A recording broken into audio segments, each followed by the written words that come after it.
88,000 ऋषि मुनियों ने जहाँ एक साथ तप किया, हम आ चुके हैं उसी पावन धरा पे। गुरुदेवा तिच्छो आयु कामा धर्म कामा सिद्धार्थे कल्याणमस्तु दीर्घायुमस्तु। इसमें कलकाल चल रहा है। कलकाल में गंगा जी का महत्व होता है। तो सत्युग का तीर्थ नैमिषारण्य 88,000 ऋषि और 33 को देवताओं ने तप करके भगवान ब्रह्मा को प्रसन्न किया है। चलिए आपको हम अभी चक्र तीर्थ के दर्शन करा दे चारों तरफ से। चक्र तीर्थ के हमने आपको दर्शन करा दिए हैं और ये हमारे पीछे देख सकते हैं बाबा भूतेश्वर नाथ मंदिर है। जय बाबा भूतेश्वर नाथ। नेमी कहते हैं धुरे को, आरण्य कहते हैं जंगल को। पीछे देखिए व्यास गद्दी हम आ चुके हैं। आपको अभी हम व्यास गद्दी ले चलते हैं, सामने की तरफ है। ये वेद व्यास जी की गद्दी है, जहाँ पे 6 शास्त्र 18 पुराण गीता और भागवत सत्यनारायण कथा का रचना किया गया है। जी ये श्रीनाथ जी की हवेली। तीर्थवर नैमिष विख्याता जी अति पुनीत साधक सिद्धिदाता। अभी हम आ चुके हैं सिद्धेश्वर महादेव मंदिर। जय हो जय हो। आप भी हमारे साथ साथ महादेव जी के दर्शन कीजिए। पहले गोमती नदी यही बहती थी, यही स्नान होता था। नैमिषारण्य का प्रथम स्थान। महाराज जी के साथ में चाय का आनंद लेते हुए नैमिष धाम में ही इस समय हम मौजूद हैं। ये राजघाट है जी, जहाँ पे मनु शत्रुपा ने जी इसी गोमती में स्नान करने के बाद में जी 23,000 वर्ष तक यहाँ पे तपस्या की। ओम भद्रं कर्णेभिः शृणुयाम देवा भद्रं पश्येत् माक्षाभिर्यजत्रा। चलिए बने रहिएगा वीडियो में अंत तक। वीडियो काफी आध्यात्म से भरपूर आज का होने वाला है। जय जय श्री राम। जय हो। ये सामने में आप दर्शन कर रहे हैं बाली सुग्रीव महाराज के। जी मंदिर प्रांगण काफी भव्य है। युग का मंदिर है। दक्षिण मुखी इसलिए है क्योंकि लंका दक्षिण की तरफ है और हनुमान जी महाराज को दक्षिण की तरफ लंका की तरफ जाना है। अगर इस मंदिर में नहीं है तो अधूरी परिक्रमा मानी जाती है। मैं हनुमानगढ़ी पीठाधीश्वर 1008 महंत पवनदास जी महाराज नैमिषारण्य से। हम इस पावन भूमि पर श्री हनुमानगढ़ी पर अपने परंपरागत गद्दी पर तीसरी पीढ़ी 150 वर्षों से इस स्थान की सेवा कर रहे हैं। जय जय श्री राम। आज हम आप पहुंचे हैं नैमिषारण्य की सूत जी की गद्दी पे। ऐसा है प्रभु जी, ये सूत जी महाराज जी का पवित्र गद्दी स्थान है। ये काशी कुंड है। ये काशी कुंड इसलिए पड़ा जैसे बड़ी काशी, जो लोग बड़ी काशी में नहीं जा पाते हैं वो अपने यहाँ नैमिषारण्य में आके छोटी काशी में अपने पितरों के लिए जो भी करते हैं उनको मोक्ष की प्राप्ति होती है। ये हमारे विश्वनाथ बाबा है। जैसे काशी में है वैसे छोटी काशी के नाम से विश्वनाथ बाबा विराजमान है। ये शक्तिपीठ माता ललिता मैया का है, जहाँ पे आज शक्ति ललिता मैया का हृदय गिरा है। कामेश्वरी मंगला गौरी माता हैं, जिनका करवा चौथ पूजन किया जाता है पति की दीर्घायु के लिए। ललिता मिष्ठान भंडार, ललिता राजराजेश्वरी पितरों की तृप्ति के लिए यहाँ पे किसी प्रकार से आ जाए 7 पुष्प तक कर जाते हैं। ये जो पृथ्वी पर जन्म लेता है मानव, वो जन्म के उपरांत ही अपने कंधों पर दधीचि ऋषि का ऋण लेकर उत्पन्न होता है। पूरा वीडियो आज का जो है आध्यात्म से भरपूर रहा है। अपनी तरफ से पूरी कोशिश करी, हमने एक चीज को दिखाया है। 88,000 ऋषि मुनियों ने जहाँ एक साथ तप किया, हम आ चुके हैं उसी पावन धरा पे। नमस्कार, वेलकम, स्वागत है एक बार फिर से हमारे चैनल भारत दर्शन विद ओम में और मैं हूं आपका होस्ट ओम प्रकाश। जैसा कि आप देख पा रहे हैं पीछे से ये चक्र तीर्थ है। ये वो धरा है जहाँ पे 88,000 ऋषि मुनियों ने एक साथ तप किया था और इसी चक्र तीर्थ में खड़े होकर के आपका स्वागत कर रहे हैं। बहुत ही पावन धरा है ये, बहुत ही पवित्र स्थल है ये। एक तरह से कह सकते हैं ये उत्तर प्रदेश का पवित्र धाम है। गुरुदेवा तिच्छो आयु कामा धर्म कामा सिद्धार्थे कल्याणमस्तु दीर्घायुमस्तु।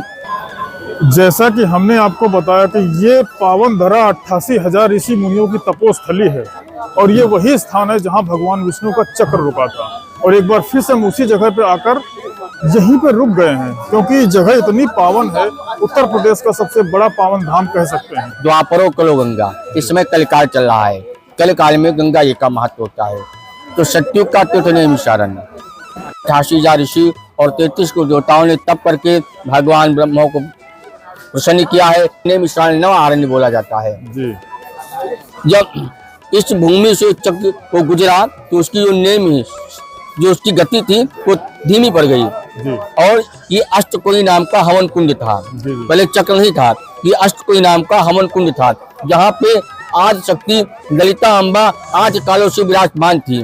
जब यहाँ पूजन तब अनुष्ठान करती थी तब अनुष्ठान का जो स्वाहा बोल के आहुति आती थी तब इसका धुआं आकाश मंडल की ओर जाता था। यहीं पे वेदव्यास जी ने 6, 7, 18 पुराण, गीता, भागवत का रचना किया है।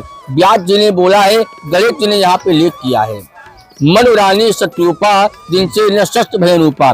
जो मनुष्य का शरीर आज हम सभी प्राणियों को प्राप्त हुआ है ये आज उन्हीं की दिन है। तो यहीं पे मनुरानी सत्रूपा ने 30,000 वर्ष तक तपस्या किया और एक पुत्र मांगा, 4 पुत्रों की प्राप्ति हुई। अयोध्या में राम लक्ष्मण भरत का जन्म हुआ जाके।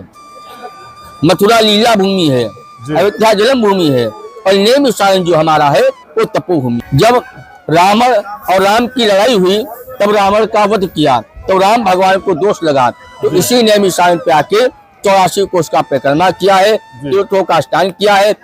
चलिए आपको हम अभी चक्र तीर्थ के दर्शन करा दे चारों तरफ से, उसके बाद भूतेश्वर महादेव मंदिर लेकर के चलते हैं। चलिए दृश्य देखिए, काफी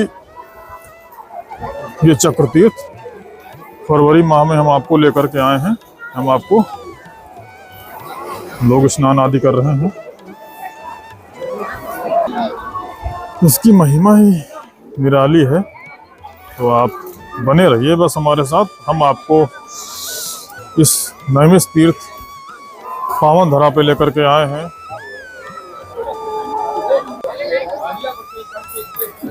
हम आपको दिखा दे रहे हैं, ये चारों तरफ से हम आपको दिखा दे रहे हैं। चक्र तीर्थ के दर्शन कीजिए, बहुत ही पावन स्थली है। तो चक्र तीर्थ के हमने आपको दर्शन करा दिए हैं और ये हमारे पीछे देख सकते हैं बाबा भूतेश्वर नाथ मंदिर है। अभी हम अंदर लेकर के चलते हैं, बाबा के दर्शन कराते हैं। चलिए दर्शन करते हैं। चलिए हम आपको अंदर लेकर के चलते हैं। ये बहुत ही पावन भूमि है। जय हो, देखिए जय बाबा भूतेश्वर नाथ। ये देखिए बहुत ही पावन भूमि लेके आए हैं हम आपको। जय हो, जय हो, जय बाबा भूतेश्वर। बाबा भूतेश्वर नाथ महादेव मंदिर में हम आपको लेकर के गए और दर्शन कराए। तीर्थ प्रांगण ही काफी भव्य है, काफी संख्या में लोग आए हुए हैं। भीड़ आप देख सकते हैं। 88,000 ऋषियों की तपोस्थली नैमिष धाम में ही हम इस समय खड़े हुए हैं। और जैसा कि अभी महाराज जी ने आपको बताया है, इसके बारे में विस्तार से बताया है। और अभी यहाँ के तीर्थ पुरोहित नैमिष तीर्थ पुरोहित जी हमसे मिल चुके हैं। तो पहले तो आपको हम बहुत बहुत स्वागत करते हैं। हमारा नाम गोपाल दीक्षित है। मैं यहाँ पे लगभग 7 साल से हूँ। पहले वो सामने में आप भूतनाथ मंदिर देख रहे हैं, पहले भूतेश्वर महादेव मंदिर है जी। पहले वहाँ पे मैं काम करता था, वहाँ पुजारी का काम करता था जी जी। जैसे कि वहाँ का कार्यकर्ता भी रहा हूँ मैं जी जी। और उसके बाद मैं लगभग 3 साल से यहाँ पे काम कर रहा हूँ। तीर्थ पुरोहित हूँ। नेमी कहते हैं धुरे को, आरण्य कहते हैं जंगल को। जंगल के आरण्य संस्कृत का वर्ड है जो कि आप सुन रहे हैं। नैमिषण्य आरण्यम तत् नैमिषारण्यम। 4 युग हुए, सतयुग, त्रेता, द्वापर, कलयुग। सतयुगे नैमिषारण्य, त्रेतायाम पुष्करे, द्वापरे कुरुक्षेत्रे कलहु गंगा प्रवर्तते। ये जो तीर्थ देख रहे हैं ये सतयुग का तीर्थ नैमिषारण्य है, त्रेता का पुष्कर है, द्वापर का कुरुक्षेत्र है और कलयुग का जो महत्व है वो गंगा माता का महत्व है। लेकिन ये जो है ये बहुत ही पौराणिक स्थान है जो कि आप देख रहे हैं। कहा गया कि नैमिषारण्य क्षेत्र में ये जो आप देख रहे हैं ये 88,000 ऋषि मुनि एवं 33 कोटि देवी देवताओं की तपोस्थली है नैमिषारण्य। ये पहले गंगा नाम का अरण्य हुआ करता था सतयुग में। यहाँ पर कुछ ऋषि मुनि बैठकर जप तप हवन करते थे। तो एक समय 88,000 ऋषि मुनि एवं 33 कोटि देवी देवता ब्रह्मा जी के पास जाते हैं और हाथ जोड़कर निवेदन करते हैं और कहते हैं, हे प्रभु हमें आने वाले समय में कोई ऐसा स्थान बताएं जहाँ पर हम जप तप हवन कर सके और किसी भी तरीके से विघ्न ना पड़े। क्योंकि उनका जो हवन कुंड हुआ करता था उसमें अनेक प्रकार के राक्षस जो हुआ करते थे, वो अनेक अनेक पशुओं को मार करके उनकी हड्डियां डाला करते थे हवन कुंड में। तो उनका जो हवन हुआ करता था वो कहीं ना कहीं भंग हो जाता था। तो समस्त ऋषि मुनि देवी देवता ब्रह्मा जी के पास जाते, हाथ जोड़कर निवेदन करते हैं, कहते हैं हे पितामह कुछ करिए।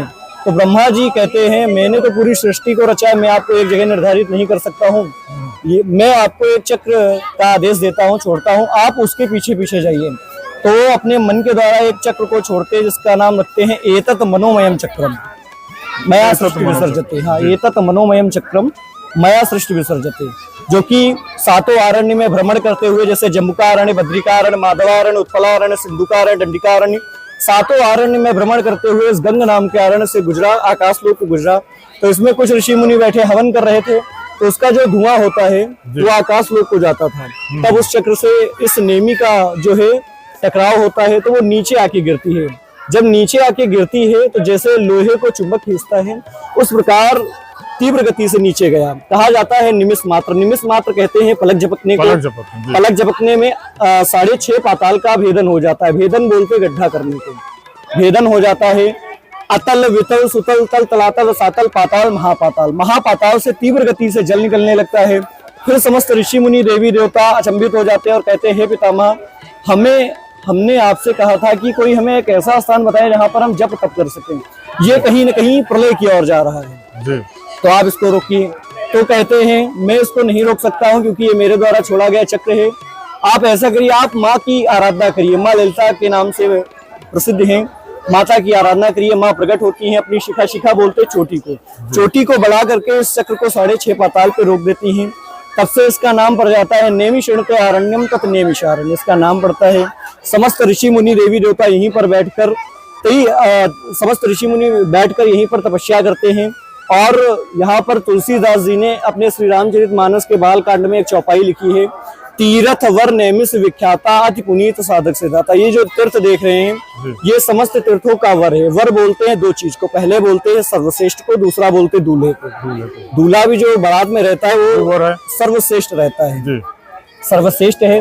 तीर्थ वर नेमिष विख्याता, नेमिष में विख्यात है, अति पुनीत है, साधकों को सिद्धि देने वाला है, इसीलिए ये स्थान समस्त ऋषि मुनि देवी देवताओं ने चयनित किया। और यहीं पर मनु शत्रुपा जी ने, जो कि सर्वप्रथम हमारे आपके आदिकाल के माता पिता हुए, उन्होंने 23,000 वर्ष तक तपस्या करके भगवान को पुत्र स्वरूप में प्राप्त किया। भगवान मनु शत्रुपा जी ने 23,000 वर्ष तक तपस्या किया, भगवान को पुत्र स्वरूप में मांगा। भगवान जब प्रकट होते हैं और कहते हैं क्या वरदान चाहिए, तो कहते हैं मैं आपको ही पुत्र स्वरूप में चाहता हूँ। तो कहते हैं ठीक है, जब अभी सतयुग चल रहा है, जब त्रेता युग आएगा, आप राजा दशरथ और कौशल्या बनेंगे, तब हम आपके घर में 4 पुत्रों के समान आएंगे। जब त्रेता युग आता है तो उनके घर में राम, लक्ष्मण, भरत, शत्रुघ्न जो है जन्म लेते हैं। जो आप अयोध्या देखते हैं, उनकी जो वरदान की भूमि है वो नेमिषारण्य है। ये वरदान की भूमि है, ये वरदान की भूमि। यहीं पर मनु शत्रुपा जी ने एक पुत्र मांगा, उनको 4 पुत्र प्राप्त हुए, क्योंकि ये चतुर्गुणी भूमि कहा जाता है। यहाँ पर जप तप हवन, आप कुछ भी 1 गुना करते हैं तो उसका आपको 4 गुना फल प्राप्त है। आप अगर यहाँ पे आके पाप भी करते हैं तो उसका भी 4 गुना बोझ लगेगा। नोटिस करने वाली बात है, तो आप दिमाग में कोई भी गलत ख्याल ना रखें, क्योंकि ये चतुर्गुणी भूमि है। चतुर्गुणी है, जो कुछ भी दिमाग में रहेगा वो 4 गुने आपको मिलने वाला है। और ये देखिए, जो सत्यनारायण की कथा सुनते हैं, वेद व्यास जी ने सूत जी को बताया है। सूत जी ने नेमिषारण्य क्षेत्र में निरंतर 1000 वर्षों तक बैठ करके उस सत्यनारायण कथा को लिखा है, जो आज हमारे और आपके घर में सुनी जाती है। जिसमें प्रथम अध्याय में प्रथम श्लोक आता है, एकदा नेमिषारण्य ऋष्या सौनकादया प्रपच्छ मुनियम सर्वसूतम पौराणिकम फलु। यहीं पर वेद व्यास जी ने अपने 4 वेद, 6 शास्त्र, 18 पुराण, 108 उपनिषद, श्रीमद् भागवत, रामायण, महाभारत, जितने भी हिंदू धर्म में ग्रंथ है, उनकी जो रचनाएं की गई यहीं पे करी, वो नेमिषारण्य क्षेत्र में ही की। यहीं पर वेद व्यास जी की व्यास गद्दी है, हम आपको लेकर के चलेंगे अभी। यहाँ से आधा किलोमीटर दूर है और मनु शत्रुपा जी का गद्दी भी वहीं पे है। और एक सबसे प्राचीन वटवृक्ष जो कि 6000 वर्ष पुराना है, जहाँ पर जैमिनी ऋषि ने बैठकर तपस्या किया था। और ये सामने में भूतेश्वर मंदिर हमने आपको दिखाया, अभी दर्शन कराए हैं। चलिए, बहुत बहुत धन्यवाद आपका, और बने रहिए हमारे साथ। आज का वीडियो पूरा अध्यात्म से भरपूर होने वाला है। हम आपको नैमिष धाम के संपूर्ण दर्शन कराने वाले हैं, एक एक चीज आपको दिखाएंगे। अभी माता ललिता देवी दर्शन भी कराएंगे, व्यास गद्दी लेकर के चलेंगे, हनुमान गढ़ी भी लेकर के चलेंगे, तो बने रहिएगा। पीछे देखिए व्यास गद्दी हम आ चुके हैं, आपको अभी हम व्यास गद्दी ले चलते हैं। सामने की तरफ है बरगद का पेड़ भी है, व्यास गद्दी है, और ये पीछे हमारे देख सकते हैं ये कथा स्थल है। ये सामने व्यास गद्दी, यज्ञ हो रहा है यहाँ पे, यज्ञशाला है ये, वेद व्यास जी की यज्ञशाला है ये, शास्त्रों की उद्गम स्थली। जैसा कि आप देख पा रहे हैं, हम आज नैमिष धाम ही आपको भ्रमण करा रहे हैं। इस समय हम आपको लेकर के आ गए हैं व्यास गद्दी, और कृपा रही है महाराज जी की। महाराज जी आज हमारे साथ ही चल रहे हैं, पूरी यात्रा जो है नैमिष धाम को एक्सप्लोर करने में हमारी पूरा सहयोग कर रहे हैं। तो चलिए आइए जानते हैं महाराज जी। तो महाराज जी बताइए इस व्यास गद्दी के बारे में कुछ बताइए। ये वेद व्यास जी की गद्दी है, जहाँ पे 6 शास्त्र, 18 पुराण, गीता और भागवत सत्यनारायण कथा का रचना किया गया है। वेद व्यास जी ने बोला है, गणेश जी ने यहाँ पे लेख किया है। ये वो भूमि है जहाँ पे मनोरानी शत्रुपा, जिनसे न शस्त्र भय अनुपा, जो मनुष्य का शरीर हमको प्राप्त हुआ है, वो इसके पास में ही सामने में मनोरानी शत्रुपा का समाधि स्थल बना हुआ है। ये आपका व्यास जी की जो आप दर्शन कर रहे हैं, ये सामने में मनु शत्रुपा के दर्शन कर रहे हैं। उसके बाद में ये जो प्राचीन स्थान आप देख रहे हैं, ये अच्छे वट के नाम से जाना जाता है। ये 5093 पुराना है, और इसी के नीचे पितरों को शांति मिलती है।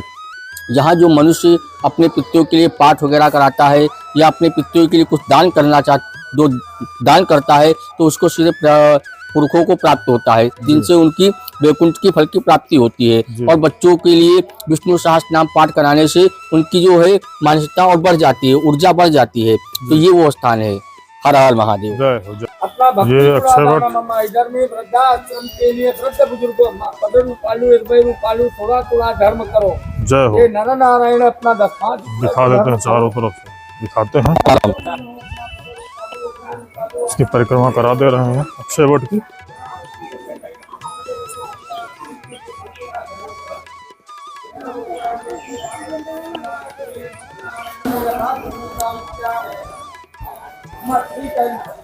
जय हो।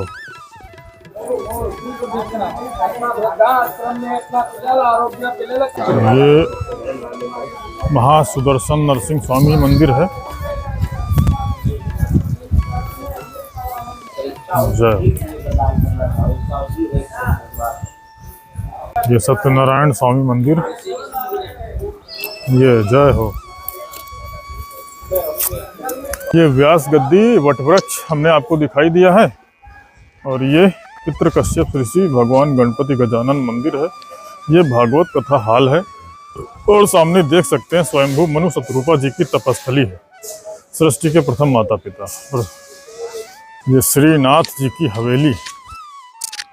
चलिए हम आपको अंदर लेकर के चलते हैं। श्रीनाथ जी की हवेली है ये। चलिए अंदर चलते हैं। जय हो।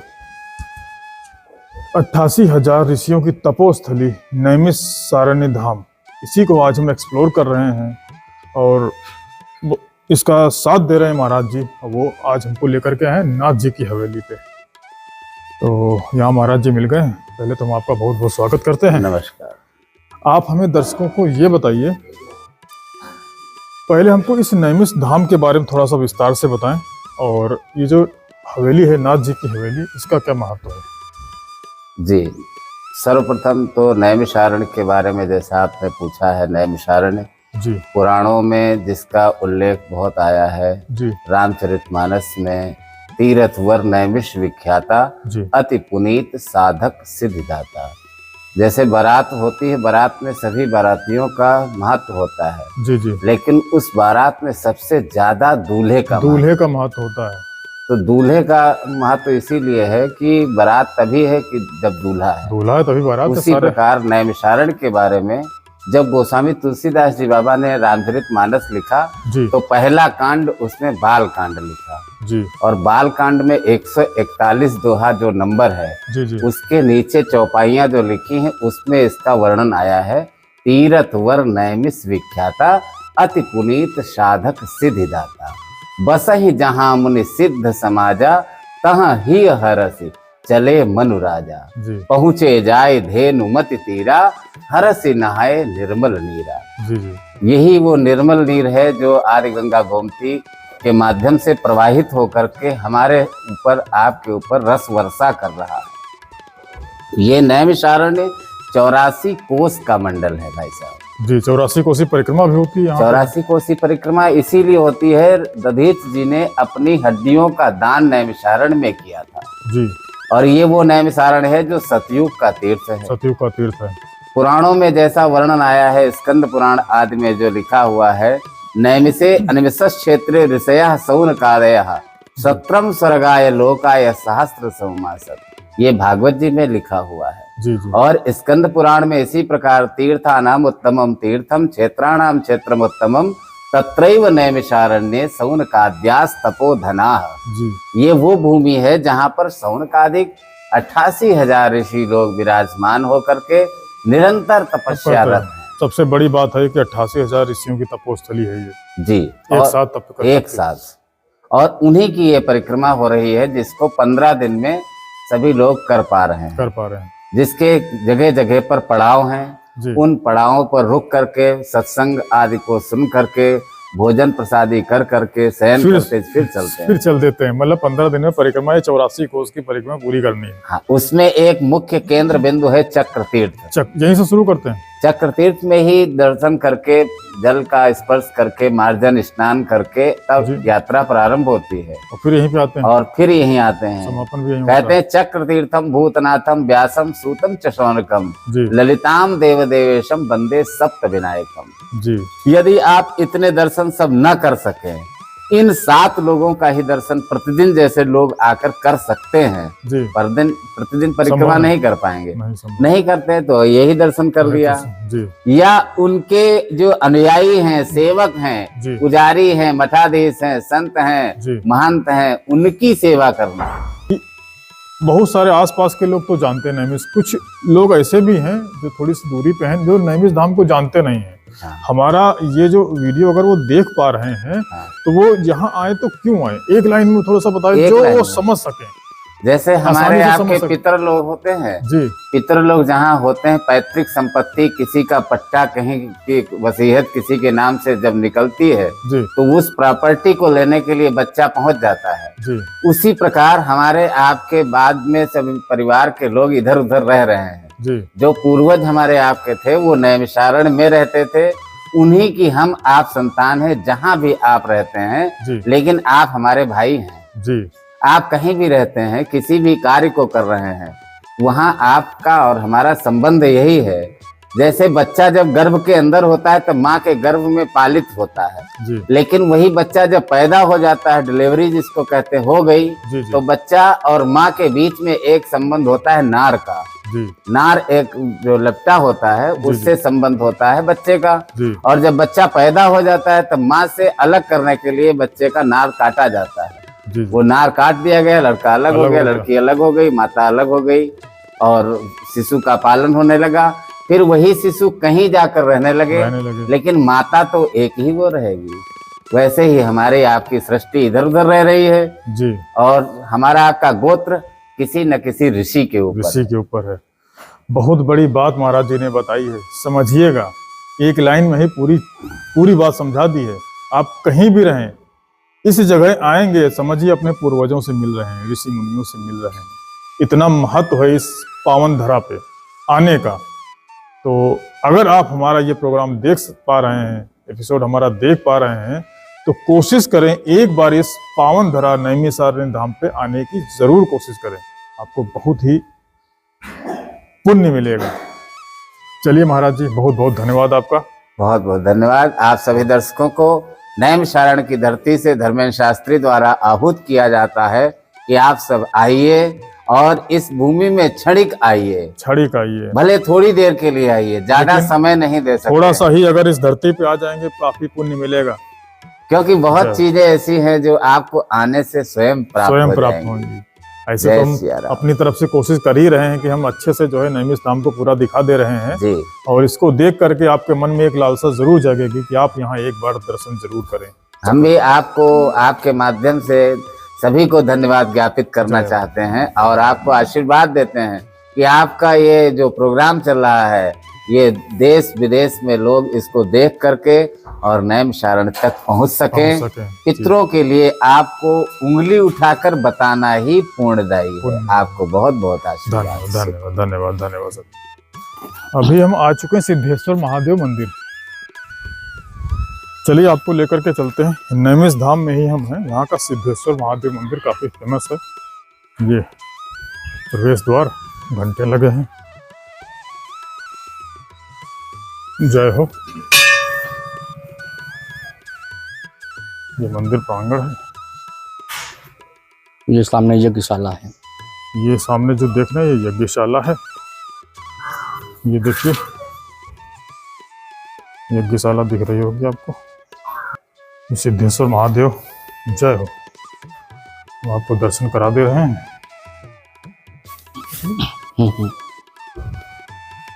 जय हो। हर हर महादेव। जय हो जय हो। आप भी हमारे साथ साथ महादेव जी के दर्शन कीजिए और अपने आप को हरि महाराज। जय हो।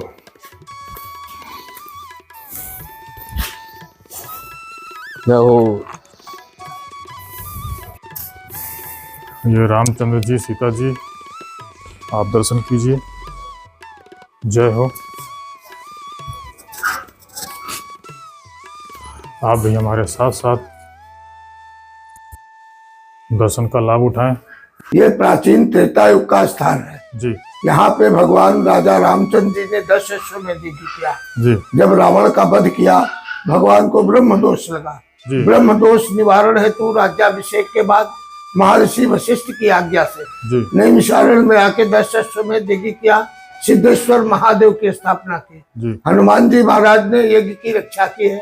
इनके कंधे पे धनुष है, बाण है, ढाल है, तलवार है, गदा है। वीर रूप में दक्षिण मुखी प्रतिमा का दर्शन है। वीर रूप में इस स्थान पर त्रेता युग में पहले ऋषियों की संसद लगा करती थी।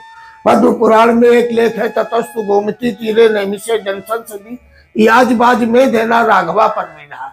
भगवान राम इस संसद में आए हैं, अपना विचार रखा है। मैंने ब्राह्मण का वध किया, इनको ब्रह्म दोष है। ब्रह्म दोष निवारण के लिए उपाय बताइए। तब ऋषियों ने कहा कि रावण 10 मुख था, आप 10 अश्वमेध यज्ञ करिए, नैमिषारण्य के सारे तीर्थों में स्नान करिए, सभी देव दर्शन करिए, तब आपका ब्रह्म दोष दूर होगा।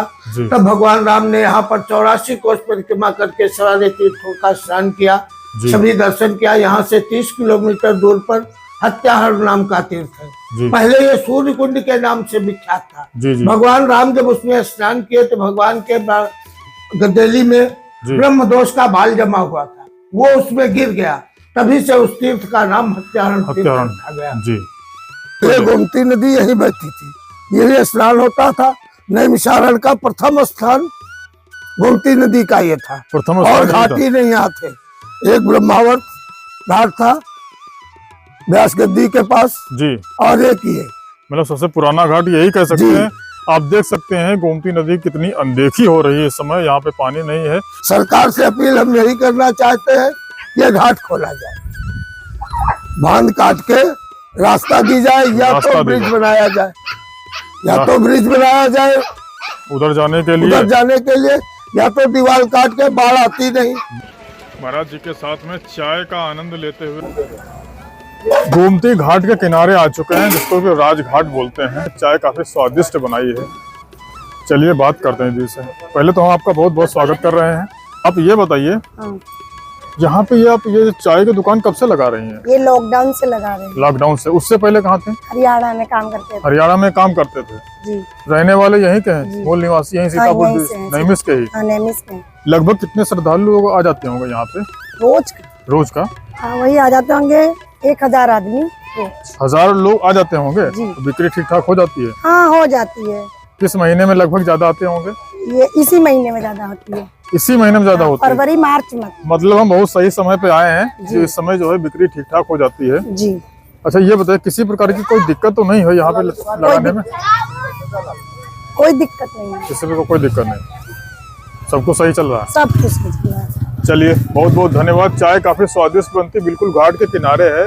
अगर आप कभी भी जो है नैमिष धाम आते हैं गोमती घाट पे, राजघाट पे, तो यहीं कॉर्नर पे ही ये चाय की दुकान मिल जाएगी। आप यहाँ पे चाय पी सकते हैं। चाय काफी स्वादिष्ट रहेगी। देखिए आदि गंगा माँ गोमती का ये राजघाट है। हम आपको अभी वहीं लेकर के चलते हैं। चलिए, बस बने रहिए। महाराज जी हमारा आज पूरा साथ दे रहे हैं। आज आप हमें गोमती घाट पे लेके आए हैं, राजघाट। सामने से हम आपको कितना ही मनमोहक नज़ारा है यहाँ का। चारों तरफ से जो है व्यू काफ़ी शानदार है, ये देखिए। और पानी भी साफ सुथरा लग रहा है। ये आदि गंगा है, महत्व तो काफ़ी बड़ा है।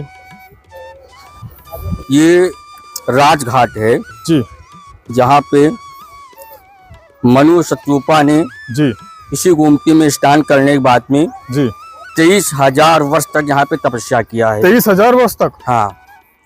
और ब्रह्मा विष्णु महेश एक बार नहीं जी, अनेकों बार यहाँ पे आए हैं और उन्होंने नेत्र नहीं खोले जी। तो नाना प्रकार के कष्ट उठाने के बाद में हाँ जब उन्होंने आंखें खोली जी, तब ब्रह्मा विष्णु महेश तीनों को पाया है जी। तो उनसे कहा वरदान मांगिए, आपने नैमिषारण्य में इतनी घंघोर तपस्या की है जी, तो उन्होंने कहा आपके दर्शन हो गए, सब कुछ हमको प्राप्त हो गया। जी। तो नहीं, उन्होंने कहा नहीं आपको वरदान मांगना ही होगा। तो उनसे त्रिबाजुक ले लिया भगवान से जी। तो उन्होंने कहा कि हमें आप ही के समान पुत्र चाहिए जी। तो भगवान सोच करके कि मैं अपने समान पुत्र कहाँ से लेकर आऊंगा। तो उन्होंने कहा ठीक है, आप अगले जन्म में राजा दशरथ होंगे और आप रानी कौशल्या होंगी जी। आपने एक पुत्र मांगा है, हम 4 पुत्र से आपके घर में अवतार लेंगे। तभी से अयोध्या में राम लक्ष्मण का जन्म हुआ है। यही गोमती गंगा है जहाँ पे स्नान करने के बाद में पितरों को मोक्ष की प्राप्ति होती है। दे रहे हैं, देखिए कितना ही भव्य नजारा है यहाँ का। ये देखिए घाट, बहुत ही भव्य नजारा यहाँ का। आप आएंगे, पानी भी काफी साफ सुथरा है यहाँ का। आज हम नैमिष धाम के आपको दर्शन करा रहे हैं। 88,000 ऋषियों की तपोस्थली ये रही है, बहुत ही पावन भूमि है। आप देख सकते हैं हमारे पीछे गोमती घाट, जिसको कि राजघाट के नाम से जाना जाता है। अभी हम यहाँ पे आ चुके हैं। देखिए कितना साफ स्वच्छ पानी है। आदि गंगा गोमती के नाम से ये जानी जाती हैं। और इसके बारे में थोड़ा सा चर्चा करने के लिए हमारे साथ मौजूद है महाराज जी। तो महाराज जी, पहले तो हम आपका बहुत बहुत स्वागत कर रहे हैं। आप अपना परिचय दीजिए। ये बताइए आप यहाँ पे मतलब कितने समय से सेवा दे रहे हैं? यहाँ वंश परंपरागत जी, हमारे पूर्वज भी यहाँ सेवा करते रहे जी, और अब हम भी सेवा कर रहे हैं इसी प्रकार। इससे अच्छी बात और क्या हो सकती है। इस पावन भूमि पर आप हैं। और थोड़ा सा ये बताइए हमारे दर्शकों को, जैसे कि पीछे देख कितना निर्मल जल बह रहा है गोमती नदी का, काफी साफ और स्वच्छ आपको यहीं मिलेगा। इसी जगह पे इतना साफ पानी आपको देखने को मिलेगा, तो आपको आना जरूर चाहिए। ओम सिंदूरारुण विग्रहाम त्रिनयनाम माणिक्य मोक्ति स्फुरत तारानायक शेखराम विस्मित मुखिम मापीन वक्षोरुहाम पाणिभ्याम मलिपूर्ण रत्न चषकम रत्नोत्पलम बिभ्रतीम सौम्याम रत्न घटस्थ चरणाम ध्यायेत पराम अंबिकाम। देखिए, ये नैमिषारण्य तीर्थ है जी। नैमिषारण्य का मतलब पहले क्या हुआ? ब्रह्मणा मनोमय सृष्ट से निमि यत्र सीरते तन्नैमिषम। ब्रह्मा जी के द्वारा मनोमय चक्र की निमि माने धुरी, यहीं पर शीर्ण माने लुप्त हो गई, तो इसका नाम पड़ा नैमि। अब आरण्य आगे, अरण्य माने जंगल होता है जी, जी। लेकिन आरण्य है ना, व्याकरण की दृष्टि से मैं खट विषयाचार्य डॉक्टर शिवनारायण दीक्षित जी, मैं आपको संस्कृत में और व्याकरण से सम्मिश्रित तीर्थ की व्यवस्था को बताते हुए, और तीर्थ ये कब से है ये भी हम बताएंगे आपको जी। और यहाँ आने का फल क्या है जी, ये पितृभूमि है क्या है, ये सब कुछ हम आपको थोड़े माँ सब कहां बुझाई, कहो विप्र निज कथा बुझाई, सब मैं आपको बताऊंगा। तो ब्रह्मा जी के द्वारा मनोमय चक्र यहीं पर लुप्त हो गया। अब प्रश्न ये उठता है कि अन्य स्थान पर लुप्त क्यों नहीं हुआ? जी। यही क्यों लुप्त हुआ? सबसे बड़ा ऐसा है जी। रावण की सबसे बड़ी छावनी नैमिषारण्य में थी। रावण की यहाँ पर 18 सहस्त्र सैनिक उसके निवास करते थे। यहीं पर सुबाहु और मारीच ये ताड़ुका के पुत्र थे। ताड़ुका यहीं पर रहती थी, इसी के अंडर में 18 अक्षौणी सेना निवास करती थी। तो यहाँ पर जितने भी ऋषि थे, ऋषि का मतलब क्या हुआ?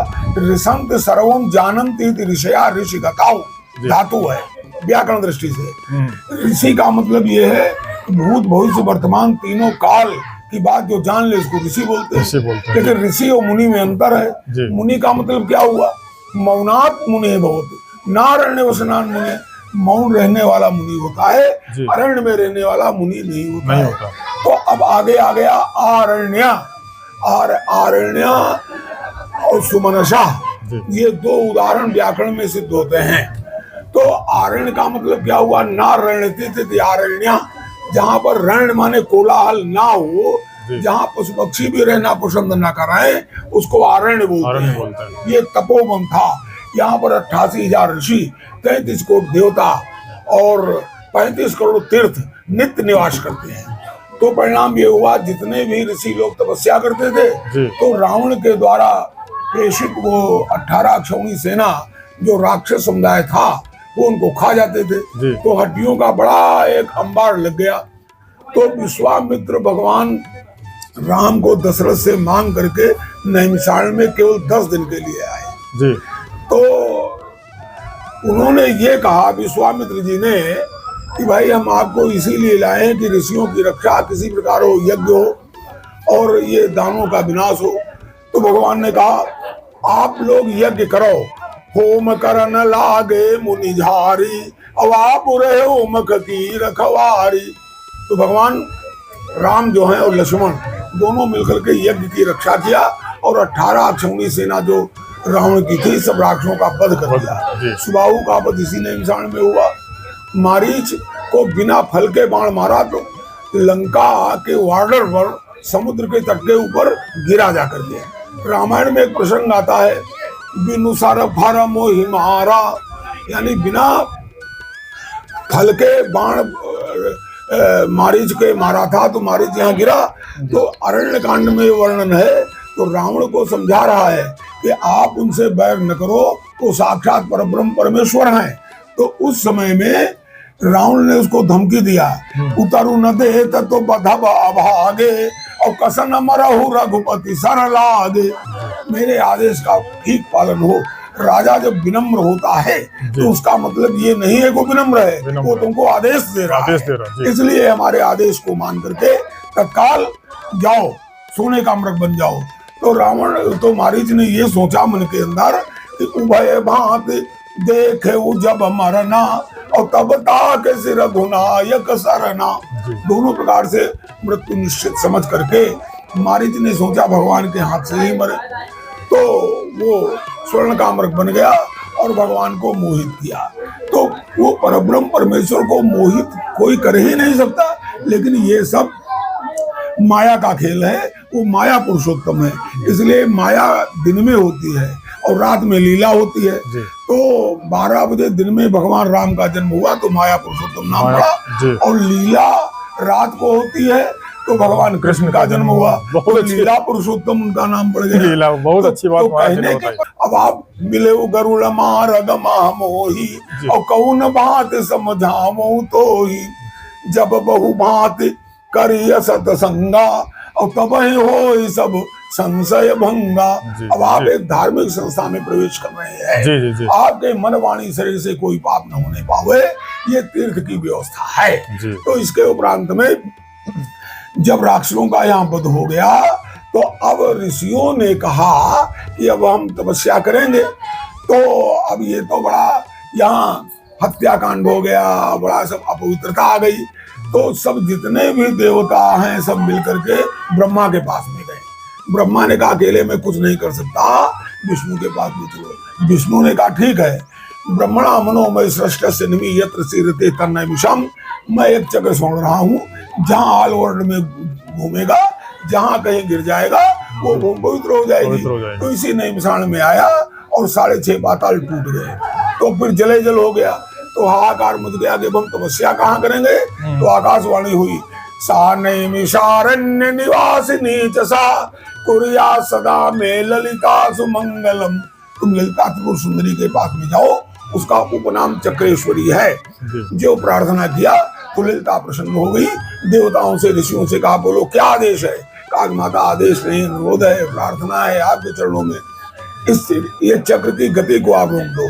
तो तर्जनी उंगली से उस चक्र की गति को रोक दिया तो 6.5 पाताल टूट गया। आज भी वैसे व्यवस्थित है, ये तीर्थ की व्यवस्था है।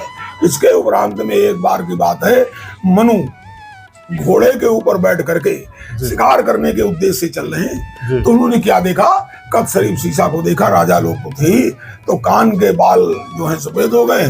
तो घोड़े से नीचे उतरे, मंत्री से कहा घोड़े को अस्तबल में पहुंचाओ, अस्तबल में पहुंचा दिया। उसके उपरांत में अपनी पत्नी के पास में गए, कहा कि हम तीर्थ यात्रा करने के लिए जा रहे हैं, हम तीर्थ यात्री हैं, अब शिकार करने का वक्त खत्म हो गया है, तो अपने पुत्र को बुलाओ। तो पुत्र से कहा कि भाई ये अपना देखो और हम चल रहे हैं। तो पुत्र राजी नहीं हुआ, तो कहा नहीं राजी हो रहे हो तो बरबस राज सुत इंद्रपदीना और नारी समेत गमन बन कीना।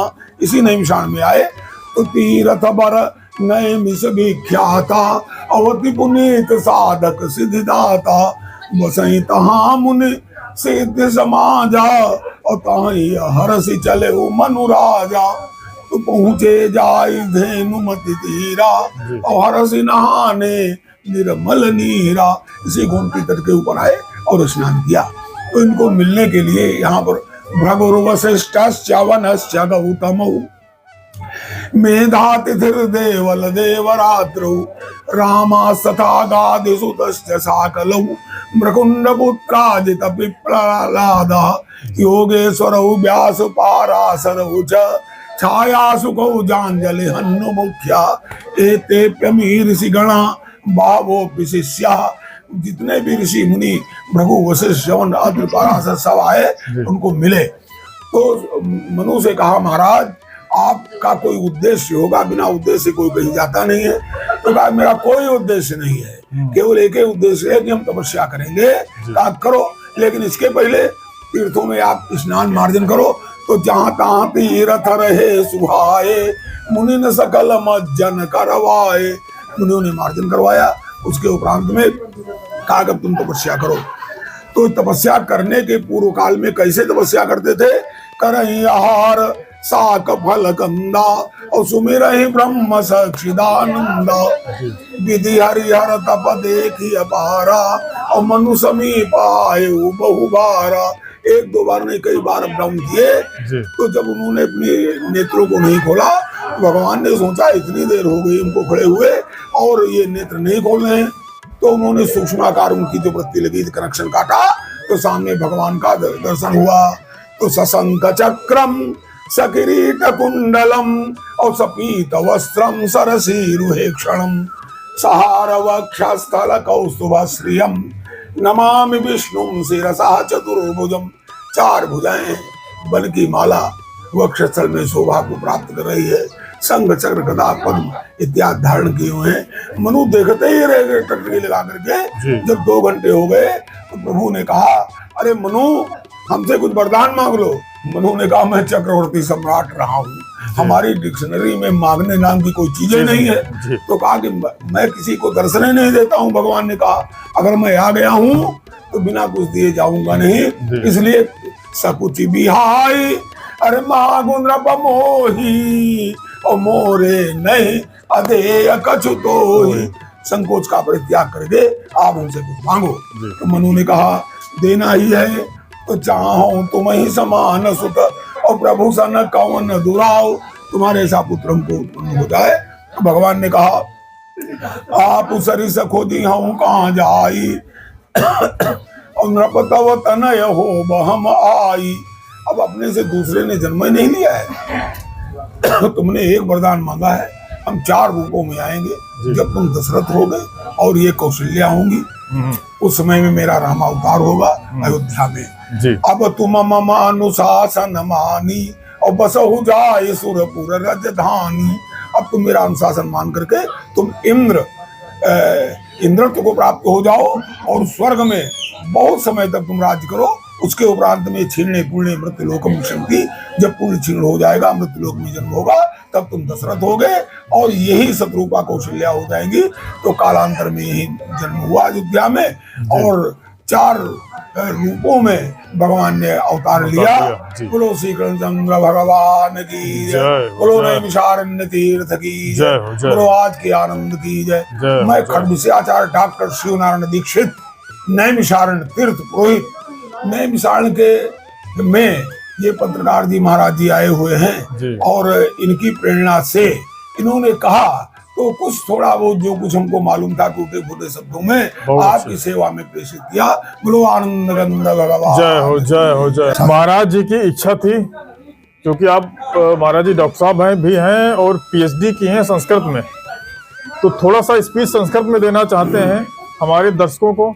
तो आप ध्यान से सुनिएगा, बहुत ही अच्छी बात, बहुत ही सटीक जानकारी देते हैं महाराज जी। जी महाराज जी बताएं। ओम भद्रं कर्णेभिः शृणुयाम देवा भद्रं पश्येत् माक्षाभिर्यजत्राः स्थिरैरङ्गैः तुष्टुवाग्भं शस्तनोभिर्व्यसेमहि देवहितं जदायो। ओम सहना अवतु सहनौ भुनक्तु सह वीर्यं करवावहै तेजस्विनामधीतमस्तु मां कश्चित् विद्विषावहै। हरि ओम शांति शांति शांतिर्भवतु। अष्टोत्तर देवी पीठानां मध्ये नैमिषस्य गणना तत्रत्या देवी लिंगधारिणी इति ख्याता, जन समुदाय ललिता इति विख्याता। तस्या किं मूलम् अस्या महात्म्यं च किं। शक्तिपीठ गणना अवसरे पुराणों एतत् निर्दिष्टम्। यद्यपि तु श्रीमद् नैमिषीयारण्यललितायाः स्थानम् अस्ति नवा इत्याशंकायां समाधत्ते। यद्यपि प्रयाग गणना अवसरे अलोपीति नाम्ना इति ललिता विख्याता।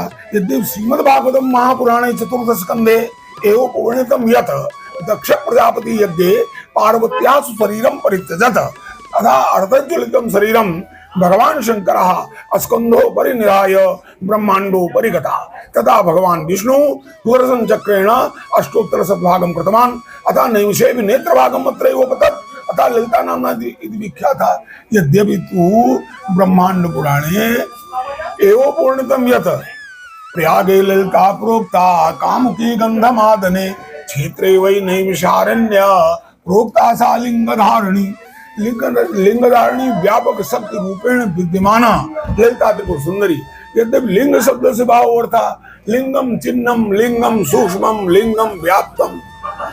नैयायिक दृष्टिया लिंगम त्रिविधम अन्वय व्यतिरेक केवलान्वय केवल व्यतिरेक चेत अन्वयं च व्यतिरेकेण च व्याप्ति मदन्वय व्यतिरेक चेत अतः व्यापक शक्ति रूपेण विद्यमाना ललिता त्रिपुर सुंदरी। अस्मिन् तु नैमिषीयारण्ये अस्माकं भारतवर्षे बहूनि तीर्थानि सन्ति। तेषु प्रधान तीर्था नैमिषारण्य क्षेत्रे सुप्रसिद्धिम् अस्ति। अस्ति प्रसिद्धि प्राचीन कालात् अधुनापि तथैव यथा पुरा काले आसीत्। अत्र भक्ति मुक्ति प्रदायिनी कलकल शब्दवाहिनी गौमुत्या प्रभत सन्निकटे चक्रतीर्था सन्निकटे हनुमान मंदिरम एवं सन्निकटे वेदव्यास गद्दी एवं तु सूर्य गद्दी एवं तु बावा मंदिराः सन्ति। अस्मिन् नैमिषीयारण्ये 4 संस्कृत महाविद्यालयाः सन्ति। तेषु विद्यालयेषु धार्मिकी व्यवस्था की आदि शिक्षाया उचितं प्रबन्धम् अस्ति।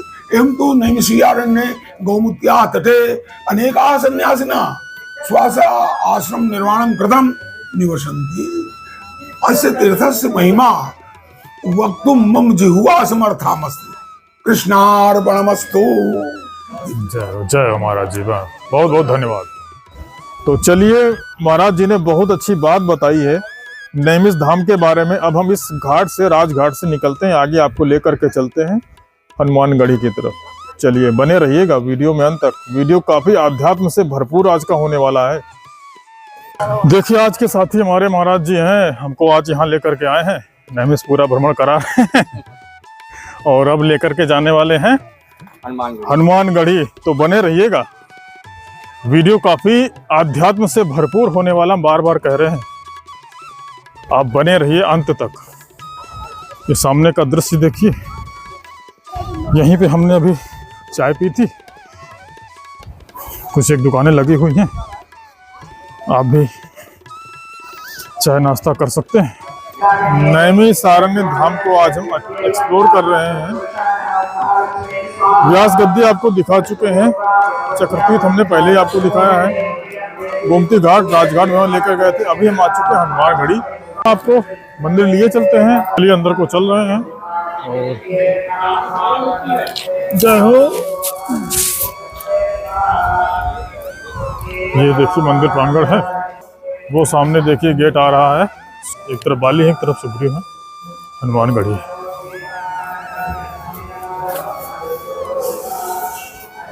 महाराज जी कुछ इस मंदिर के बारे में बताइए, हनुमानगढ़ी के बारे में। जय जय सिया राम। जय हो। ये सामने में आप दर्शन कर रहे हैं बाली सुग्रीव महाराज के जी, जो हनुमानगढ़ी पे मुख्य द्वार पे उनका गेट बना हुआ है। इसके बगल में ही सामने ठीक हनुमान जी के दर्शन है विग्रह रूप में। जी जी। ये हनुमानगढ़ी बहुत ही प्राचीन है, जहाँ पे हनुमानगढ़ी 3 ही हनुमानगढ़ी हैं। अयोध्या में वीर आसन पे बैठी प्रतिमा है, इलाहाबाद संगम पे लेटी प्रतिमा है, और नैमिषारण्य धाम में ये खड़ी प्रतिमा है। ये पाताल से निकले हनुमान जी हैं, राम लक्ष्मण कंधे पे हैं, अहि रावण पैरों के नीचे है। और जो उनके दर्शन वगैरह कर लेता है, दर्शन मार्ग करने से ही उसके सब रोग दुख संकट दूर हो जाते हैं। जिसके शनि राहु केतु मंगल 9 ग्रह होते खराब होते हैं, तो इनके दर्शन मार्ग से ही सारे कष्ट दूर हो जाते हैं। जय जय सिया राम। जय हो। जय। हनुमानगढ़ी आ चुके हैं मंदिर में, हम आपको अंदर को लिए चलते हैं। जय हो। चलिए हम मंदिर परिसर में लिए चलते हैं, आप भी हमारे साथ साथ पुण्य के भागीदार बनिए। जय हो। ये मंदिर में प्रसाद आदि यहाँ से मिलता है, और कुछ श्रद्धालु को आए हुए हैं। ये यज्ञशाला है।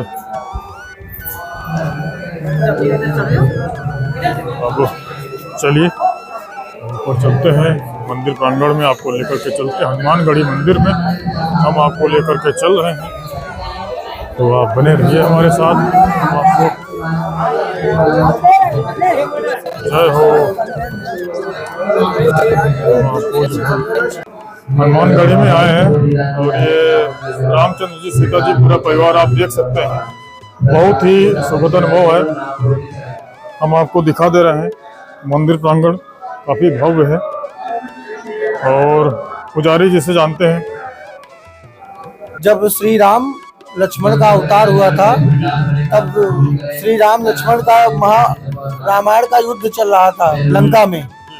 लंका में जब युद्ध चल रहा था, तो अहिरावण, रावण का भाई अहिरावण और महिरावण, राम लक्ष्मण को पातालपुरी में चुरा के ले गया, पातालपुरी में, और पातालपुरी में चुरा के बलि देने के लिए बेहोश कर दिया, भगवान को मूर्छित कर दिया, और पाताल लोक में चुरा के ले गया भगवान को मृत्यु दंड देने के लिए। तब हनुमान जी महाराज पाताल लोक में गए हैं, अहिरावण और महिरावण का वध किया है, तत्उपरांत इसी भूमि पे निकले हैं। बहुत बहुत धन्यवाद महाराज जी। जय सीताराम। बहुत ही अच्छी बात महाराज जी ने बताई, और आप एक बार फिर से दर्शन कीजिए। हनुमानगढ़ी में हमारे समय 88,000 ऋषियों की तपोभूमि नैमिषारण्य धाम में आज हम हैं, जैसा कि आपको बता चुके हैं। अभी इस समय हम हनुमानगढ़ी आए थे, मंदिर में दर्शन कराए हैं, और महंत जी हैं हमारे साथ में हनुमानगढ़ी के। तो पहले तो आपका बहुत बहुत स्वागत करते हैं अपने चैनल में।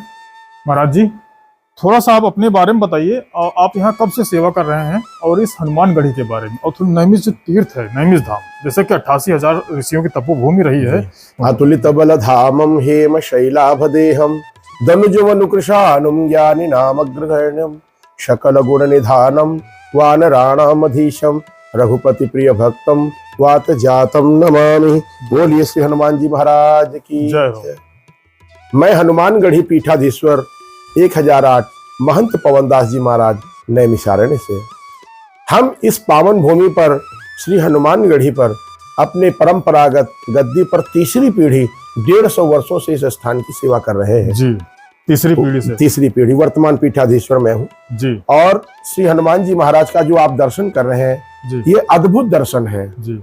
हनुमान जी के दाहिने कंधे पे रामचंद्र जी देखा होगा आपने बैठे हैं जी जी, बाएं पे लक्ष्मण जी, और पैरों के नीचे जो काला स्वरूप है वो अहिरावण जी। बंधु समेत जबे अहिरावण ले रघुनाथ पताल सिधारो। अहिरावण जिस समय राम और लक्ष्मण को विभीषण का रूप बना करके पातालपुरी में चुरा ले गया था बलि प्रदान करने के लिए, तो श्री हनुमान जी महाराज पाताल में गए हैं।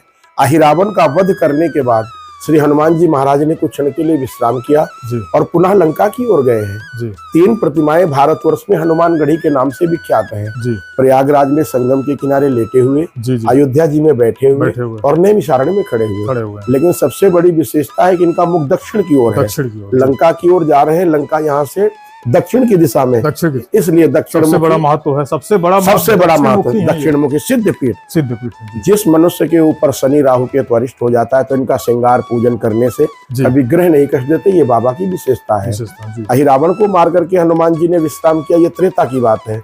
वर्तमान समय की जो स्थापना ये पांडवकालीन है। पांडवों ने जो अपने भाइयों का वध किया था, उनको पाप लग गया था, जी जी। प्रायश्चित करने इस नैमिषारण्य में हनुमानगढ़ी क्षेत्र में आए थे। यहाँ पे पांडवों ने हनुमान जी की स्थापना की और फिर यहाँ से जाकर के हिमालय में गल गए हैं जी। तो इसलिए इस क्षेत्र का नाम पड़ गया श्री हनुमानगढ़ी 5 पांडव किला जी। और आप नैमिषारण्य के विषय में भी कुछ हमसे जानकारी चाहते हैं जी, थोड़ा सा शॉर्ट में बता दीजिए ताकि जो है जो हमारे दर्शक हैं जहाँ अगर आए, जैसे कुछ लोग आसपास के उनको जानकारी रहती है। सत्ययुगे नैमिषारण्य त्रेतायाम चपुष्करे द्वापरो कुरुक्षेत्रे कलौ गंगा प्रकीर्ते। ये सतयुग का तीर्थ, इससे पहले दुनिया में कोई तीर्थ नहीं था। तो यहाँ पर हमारे धर्म ग्रंथों के अनुसार 88,000 ऋषि हैं, 33 करोड़ देवता हैं, 3.5 करोड़ तीर्थ हैं। सभी ब्रह्मा जी के पास पहुंचे कि हमें कोई ऐसी प्रभु तपस्थली बता दीजिए, कलिकाल अर्थात कलयुग आने वाला है, हम लोग बैठ करके यहाँ तपस्या कर सके। ब्रह्मा जी ने अपने मन से एक चक्र उत्पन्न किया, उसका नाम रखा ब्रह्म मनोमय। एतन मनोमयम चक्र मया सृष्टा विसर्जते। हमारे द्वारा ये जहाँ छोड़ा जा रहा है चक्र, ये पूरी दुनिया में जहाँ घूम करके गिर जाए, आप लोग बैठ करके तपस्या करें। पूरे विश्व का भ्रमण करते करते ये नाभि यानी केंद्र है पूरे विश्व का नैमिषारण्य। एते कलिनास्ति देवा, आकाशवाणी हुई कि यहाँ पे कलयुग का प्रभाव नहीं पड़ेगा। तो यहाँ पे वो नेमी कहते हैं संस्कृत में चक्र को, शीर्ण माने गिरना, आरण्य माने जंगल, तीनों को मिलाकर के इसका नाम पड़ गया नैमिषारण्य। तो ये जो नैमिषारण्य जब बन गया तो हमारे धर्म ग्रंथों में 7 लोक नीचे हैं, 7 लोक ऊपर, अतल वितल सुतल तलातल रसातल महातल और पाताल। भू भुआ तपा महाजना सत्य 7 लोक ऊपर है। तो 6.5 पाताल तक वो चक्र पहुंच गया। ऋषियों ने दिव्य दृष्टि लगाया कि अगर 7वां पाताल टूट जाएगा तो हम लोग बैठ करके तपस्या कहाँ करेंगे। पुनः ब्रह्मा जी के पास पहुंचे तो ब्रह्मा जी ने कहा कि आप माता ललिता से निवेदन करें। सभी 88,000 ऋषियों ने माता ललिता से निवेदन किया। उन्होंने उनकी गति को 6.5 पाताल पे रोक दिया। उससे जो जल प्रवाहित हो निकला उसका नाम पड़ गया चक्र तीर्थ। चक्र तीर्थम भूतनाथम व्यासम सूतम च शौनकम ललिताम देव देवेशम वंदे सप्त विनायकम। ये यहाँ का महत्व है। और बाकी जो हमारी माता ललिता देवी है, ये 51 शक्तिपीठ में से एक शक्तिपीठ है। हृदय लिंग धारणी माता का हृदय इस नैमिषारण्य की पावन भूमि पर गिरा है। जय जय सिया राम। जय हो। बहुत बहुत धन्यवाद आपका। बने रहिएगा, अभी हम ललिता देवी माता के दर्शन कराते हैं आपको। हनुमानगढ़ी में लेके आए हैं आपको, और महाराज जी ने जो महंत हैं आके बहुत ही अच्छी और सटीक जानकारी दी है, बहुत ही कम शब्दों में। तो जो भी हमारे ये वीडियो देख रहे हैं तो कृपया करके एक बार यहाँ पर आएंगे तो आपको बहुत ही पुण्य मिलेगा। चलिए आपको आगे लेकर के चलते हैं। हनुमानगढ़ी हम आपको लेकर के आए, अब यहाँ से निकल रहे हैं। देखिए ये हनुमानगढ़ी के पास ही एक ये तीर्थ सरोवर, आप देखिए कितना अच्छा स्थान है ये। जय हो। हम आपको दिखा दे रहे हैं, देखिए ये हनुमानगढ़ी के पास में ही है। जय हो।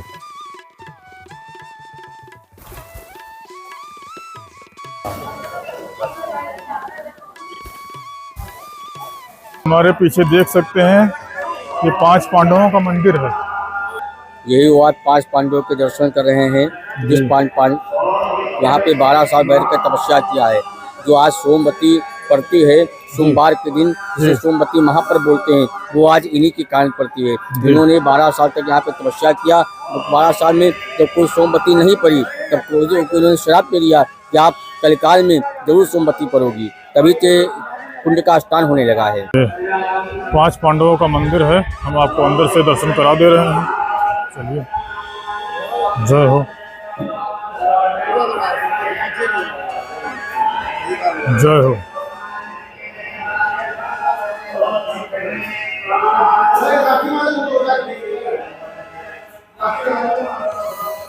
पांच पांडवों का है, ये देखिए 12 वर्ष तपस्या करी है ये 5 पांडवों की।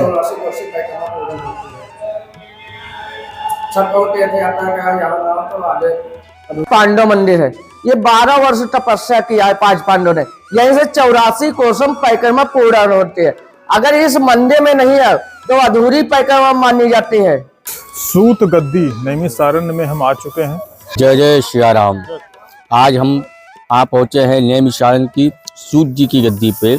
कि आप कहीं भी विश्व में जाएंगे सभी देवताओं के तीर्थों के दर्शन होते हैं, सभी ऋषियों के दर्शन होते हैं, हम जानते हैं। लेकिन सूत जी के महाराज के दर्शन जब ही होंगे जब हमारे नैमिषारण्य धाम में आएंगे और सूत गद्दी पे पहुंचेंगे, तभी इनके आप दर्शन कर पाएंगे।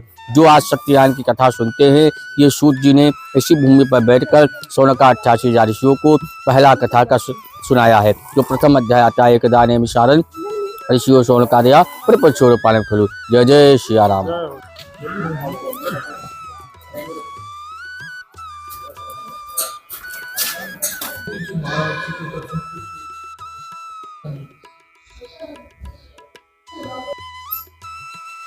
88,000 ऋषियों की तपोस्थली नैमिषारण्य धाम में ही अभी हम हैं। इस समय सूत गद्दी में और यहाँ के महाराज जी हैं। पहले भी महाराज जी आपका बहुत बहुत स्वागत करते हैं। हरे कृष्णा। तो कुछ हमारे दर्शकों को ये बताइए, जो ये सूत गद्दी है इसके बारे में थोड़ा सा बताइए। देखिए, ऐसा है प्रभु जी, ये सूत जी महाराज जी का पवित्र गद्दी स्थान है और संपूर्ण विश्व में एकमात्र स्थान है। यही वो पवित्र स्थली है जहाँ पर विराजमान होकर के श्री सूत जी महाराज जी ने 88,000 शौनकादि ऋषि मुनियों को जन कल्याण के लिए, परमार्थ के लिए 18 पुराण और 6 शास्त्रों का उपदेश किया। मानव कल्याण के लिए 1000 वर्षों तक, 1000 वर्ष तक। भागवतम के प्रथम स्कंद में प्रथम अध्याय का 4th श्लोक आज भी इस चीज को प्रमाणित करता है। नैमिषे अनिमिष क्षेत्रे ऋषयः शौनकादया शत्रम सर्गाय लोकाय सहस्त्रम सममाशत।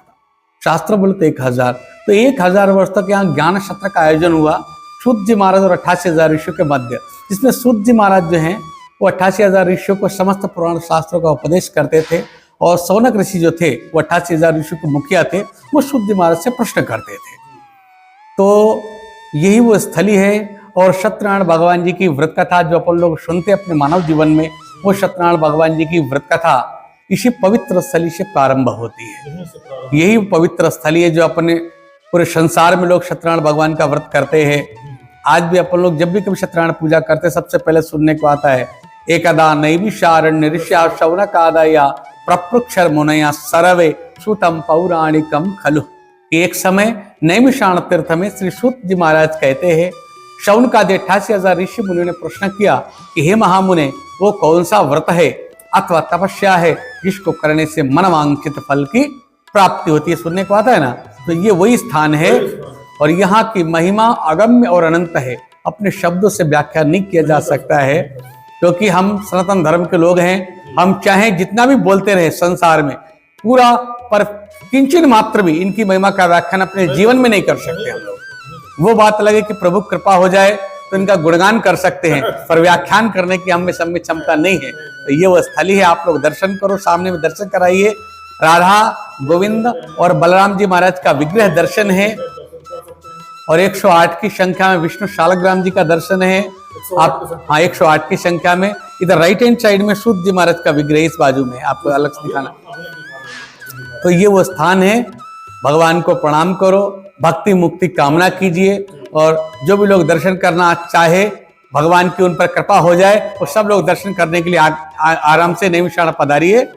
आप सबका हार्दिक स्वागत है सूत जी महाराज जी का गादी स्थान पर। जय जय श्री राधे। तो जो भी हमारा ये वीडियो देख रहे हैं, तो अगर हमारा ये वीडियो देखते हैं तो एक बार इस पावन धाम नैमिषारण्य धाम में जरूर आए और यहाँ पे जो है दर्शन करने का पुण्य प्राप्त करें। चलिए अभी हम आपको अंदर से दर्शन कराते हैं। जय सूत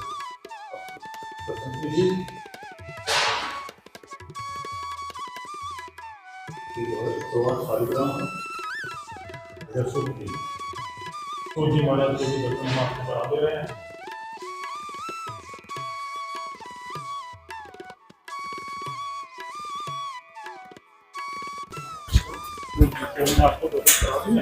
हम आ चुके हैं काशी कुंड। ये काशी कुंड है। ये काशी कुंड इसलिए पड़ा जैसे बड़ी काशी, जी जो लोग बड़ी काशी में नहीं जा पाते हैं वो अपने यहाँ नैमिषारण्य में आके छोटी काशी में अपने पितरों के लिए जो भी करते हैं उनको मोक्ष की प्राप्ति होती है। और ये काशी कुंड भी कैसे पड़ा, ये काशी कुंड तीर्थ है, जैसे बड़ी काशी है, छोटी काशी है, पंचपराग है, सारे तीर्थ हुए। तो नैमिषारण्य में हमारे सारे तीर्थों का जल है यहाँ पे है नैमिषारण्य में। और ये आप जो मंदिर देख रहे हैं ये आपानारायण स्वामी हैं, इन्होंने जिंदा समाधि ली थी बाल रूप में जब छोटे थे। श्री श्री 1800 में आपानारायण जी महाराज, ये देखिए इसमें लिखा भी है, जय हो। इन्होंने जिंदा समाधि ली थी।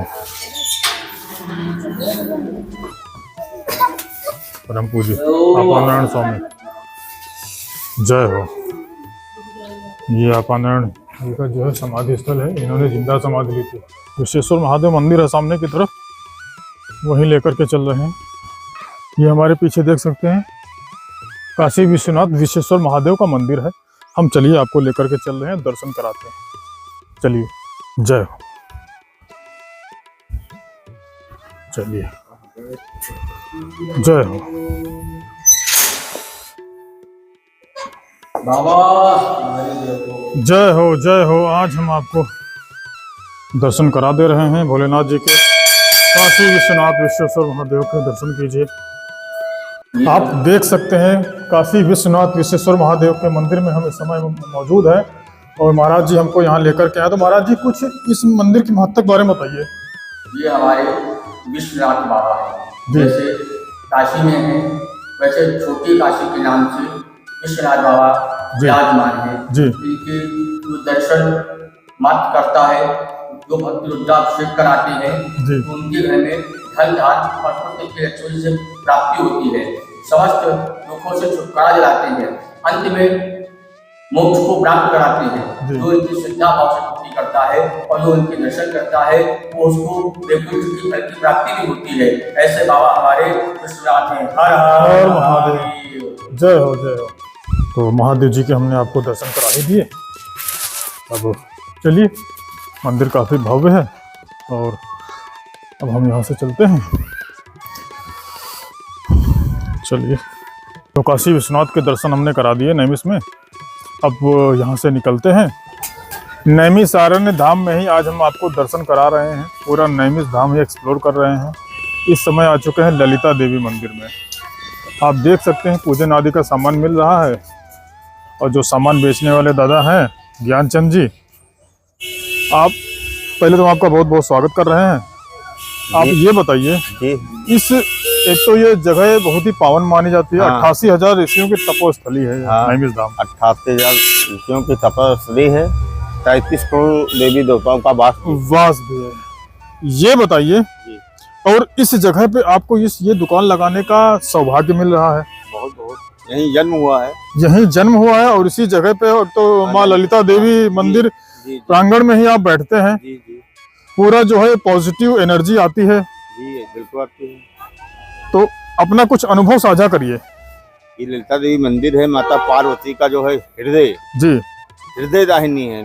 यहाँ पे हृदय गिरा था, माता सती का हृदय गिरा था, पार्वती माता का। जी जी, यहाँ हृदय गिरा था जब शंकर जी लेके चले। जी जी, हाँ, वो नैमिषारण्य माता जी वहीं से उत्पत्ति हुई, ललिता नाम की कन्या। अभी हम ललिता देवी मंदिर भी ले जाएंगे, आपको दर्शन कराएंगे। जी जी। ये बताइए, आप ये दुकान जो लगा रहे हैं, ये आप फूल मालाएं बेचते हैं और ये प्रसाद आदि कब से लगा रहे हैं? ये लमसम हो गए 25 साल। 25 साल से हैं? 25 साल से लगा रहे हैं। 25 साल से लगा रहे हैं। पहले पढ़ते थे। पहले मूल निवासी यहीं के हैं? जी जी। अच्छा, ये बताइए, किसी प्रकार का कोई समस्या तो नहीं है इसको लगाने में? नहीं, समस्या शासन प्रशासन से? नहीं, सबको सही चल रहा है। चलिए, ललिता देवी मंदिर हम जा रहे हैं। महाराज जी हमारे साथी में है, जैसा कि हम बार बार बताते चले आ रहे हैं। आज नैमिष धाम का जो साथी बने हैं महाराज जी हैं। तो थोड़ा सा इस कुंड के बारे में आप बताइए। जय जय सियाराम। जय श्री राम। ये पंचपराग है, इसे पंचपराग तीर्थ बोलते हैं। पंचप्रयाग है जी। जो तीर्थों के राजा हैं तो पंचपराग है जी। तो समस्त तीर्थ आए और प्रयागराज नहीं आए जी, तो उनको घमंड आ गया कि हम तो तीर्थों के राजा हैं जी, हम क्यों जाएं, सब मेरे पास आए। तो दजीत जी को तो उनको दर्शन कराने थे जी। तब देवताओं ने ऋषियों ने मिलकर 5 तीर्थों का जल लाके इसे पंचपराग तीर्थ बना दिया। जब इसे पंचपराग तीर्थ बना दिया, दधि जिले में स्नान कर लिया। करने के बाद में जो उनको घमंड टूटा तो नैमिषारण्य में वो आए हैं पल भर के लिए। उन्होंने प्रार्थना क्षमा मांगी माता से, यही हमको थोड़ा सा अहंकार आ गया था, तो अहंकार के कारण वो नहीं आए थे। तभी से इसका नाम पड़ा है पंचपराग तीर्थ। और ये माँ ललिता देवी के सामने, ललिता देवी के सामने है। तो चलिए हम माता जी के दर्शन कराते हैं। चलिए माता ललिता देवी के दर्शन कराते हैं। आप बने रहिए हमारे साथ। देखिए कुछ दुकानें लगी हुई हैं।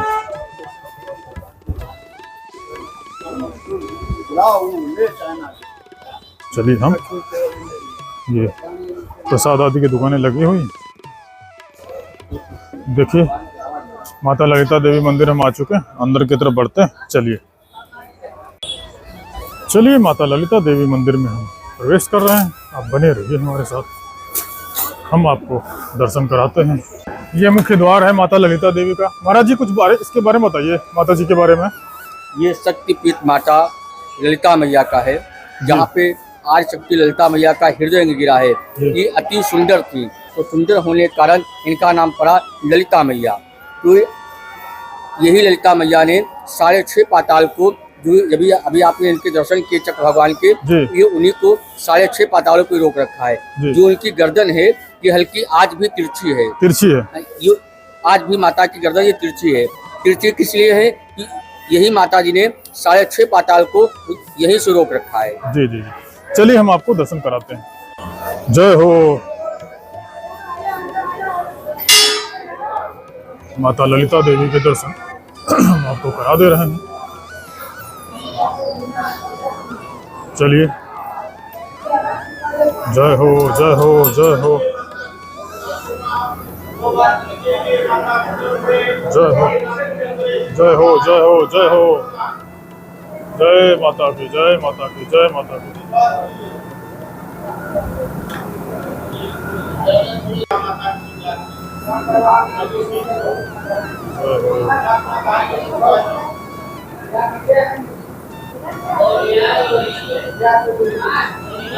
जय माता ललिता देवी के दर्शन कीजिए। जय हो। ये ललिता मैया का यज्ञशाला है, यहाँ परमानेंट हवन हुआ करता है। इसमें आहुति डालने से जो घर परिवार के दुख दरिद्र होते हैं वो सब दूर हो जाते हैं। माता ललिता देवी के हमने आपको दर्शन कराई दिए और अब निकलते हैं बाहर की तरफ। कामेश्वरी मंगला गौरी जय हो। जय हो महाराज जी। कामेश्वरी मंगला गौरी माता हैं, जिनका करवा चौथ पूजन किया जाता है पति की दीर्घायु के लिए। यहाँ पे शिव और शक्ति एक साथ में विराजित हैं काम मुद्रा आसन में, इसीलिए इनको काम कामेश्वरी मंगला गौरी कहा जाता है। आइए आपको दर्शन कराते हैं। यहाँ पे शिव और शक्ति एक साथ में विराजित है काम मुद्रा आसन में। ये शिव जी है, शिव जी के साथ में माता विराजित है काम मुद्रा आसन में, इसीलिए इनको कहते हैं काम कामेश्वरी मंगला गौरी माता। और ललिता सहस्त्र नाम में इन्हीं का श्लोक आता है, पंच प्रेतासनासीना पंच ब्रह्म स्वरूपिणी चिन्मयी परमानंदा विज्ञान गण रूपिणी। इधर भी नीचे में दर्शन करिए सभी लोग। जय। नीचे पंच महाप्रेतों के आसन पे शिव और माता पार्वती एक साथ में विराजित है काम मुद्रा आसन में, इसीलिए कहते हैं काम कामेश्वरी मंगला गौरी माता। और जो हम लोग श्लोक करते हैं पंच प्रेतासनासीना, नीचे में पंच महाप्रेतालय दर्शन, पंच प्रेतासनासीना पंच ब्रह्म, गणपत स्वामी सुब्रमण्यम कार्तिकेय, में ब्रह्मा विष्णु और शिव जी एक साथ में विराजित है। अखिल ब्रह्मांड का केंद्र बिंदु है ये, इसीलिए कहते हैं बिंदु स्थित है बिंदु कलय रूपे, बिंदु आत्म के रहस्य प्रकाशे, रहत कुचाम भोज बिल्लो लहारे, रहत प्रभावे ललिते नमस्ते। ये ललिता मैया का पूर्ण विग्रह स्वरूप है। जी जय माता। जय हो जय जय माता। नैमिष धाम हम आपको दर्शन करा ही रहे हैं आज। ये हमारा ललिता मिष्ठान भंडार ललिता राजराजेश्वरी परम शक्ति ललिता महात्व सुंदरी श्री विद्या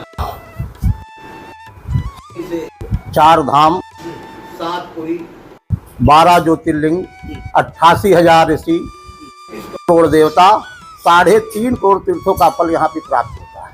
विश्व सृष्टि मिला हेतु भूता विश्वेश्वरी प्रातास ललिते पूर्णाम कमलेश महेश्वरी संभवी बीज पारित वाग देवतीत वाचा सुपरेश्वरी या श्लोक विकाम सौभाग्य सुललित पठित प्रभात तस्मै दारिद्र ललित झटित विद्या विमला भाषाम विधि हरि हरि रचयिताम ते नेत्राम रक्तंबराम दुधकराम विश्वजननी भजे लंका राज्य ध्यानिम जननीम ललिता भगवतीम एनु माया दिगमयी परम शांत शक्त स्वरूपणीम क्षमा क्षेत्रामा भवन्ति बहिरामा विलास वंदेयाम भगवतीम सिद्धेश्वरी सिद्धार्थम। अन्य क्षेत्रम कृतम पापम, अन्य जगहों के जाने में अनजाने में कोई गलतियां हो गई हों वो भी यहाँ पे समाप्त हो जाती हैं। और यहाँ का ब्रजलेपम भवस्यति, अन्य जगहों का यहाँ पे नष्ट हो जाता है। यहाँ का किया हुआ पाप ब्रजलेपम भवस्यति, ब्रजलेप के समान हो जाता, नष्ट ही नहीं होता है। महर्षि दधीच के कारण वसुंधरा के पुनः सारे तीर्थ नैमिषारण्य में पुनः फिर मिलाए गए, इसलिए ये सब बराती है विश्व में नैमिषारण्य दूल्हा। इसलिए तुलसीदास ने वर्णन किया है कि तीरथ वर नैमिष विख्याता अति पुनीत साधक सिद्धिदाता। मनुष्य विचार कर ले कि नैमिषारण्य चलेंगे तो आधे पाप उसके घर में ही नष्ट हो जाते हैं।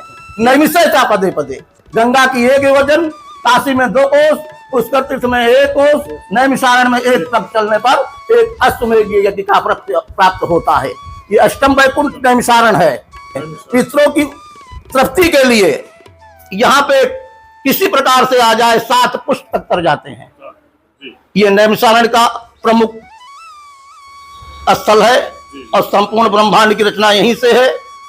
और यहीं से तुलसीदास ने इसका वर्णन किया है कि तीरथ वर नैमिष विख्याता अति पुनीत साधक सिद्धिदाता। हमारा नाम बसंती लाल श्रीमाली, श्री विद्या उपासक, नैमिषारण्य ललिता देवी मंदिर, राजराजेश्वरी आश्रम। आ चुके हैं दधीच कुंड मिश्रिक। हम आपको अंदर ले चलने वाले हैं दधीच कुंड, बने रहिएगा।